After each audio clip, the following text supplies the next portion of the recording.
жазыптыңбы, муну Баясет жазып атасыңбы? Миңге чукул жашоочусу бар Жылдыз айылында жаңы мектепке болгон муктаждык жогору болчу. Анткени буга чейинки имараты 2013 жылы салынып, окуучулар үчүн толук кандуу шарттар түзүлгөн эмес. Атап айтсак, класстык бөлмөлөр тар, пайдубалыда жапыз, балдар батпагандыктан бүгүнкү күндө 2 нөөмөт менен билим берилип келет. Мындан улам айыл эли жаңы мектептүү болгону турушат. Биздин жаныбызга эле жаңы мектеп курулуп атат. Мени эң кубандырганы спорт зал болуп атат. Биз мурда ачык асманга өтчүкпүз.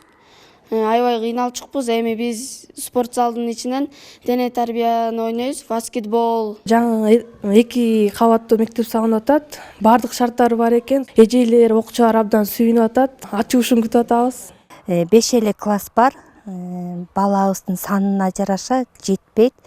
Парталарыбыз, отуруштарыбыз дагы туура келбейт. Буюрса жаңы мектеп курулуп атат. Жуунуучу жайлар ыңгайланышып курулуп атат. Буюрса биздин келечекте үмүтүбүз чоң. Буюрса ошол мектепке жаркырап иштеп калабыз деген үмүттөбүз.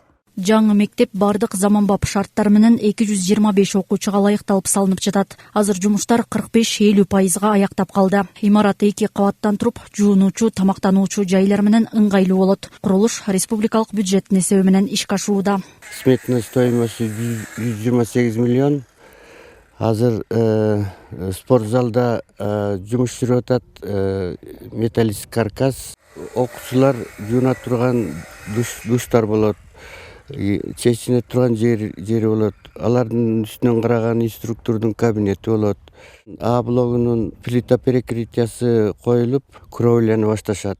Курулушта буга чейин зарыл болгон спорт залы да каралган. Азыр анда ички жумуштар аткарылып, жакынкы күндөрү чатыры жабылат. Учурда Дуанда 4 мектеп, 4 бала бакчанын курулушу жүрүүдө. Ал эми жалпысынан 17 ар кандай социалдык объектиде курулуш иштери аткарылып жатат. Айнура Достукбекова, Нурлан Чойбеков, Ала Тоо 24, Ысык Көл облусу.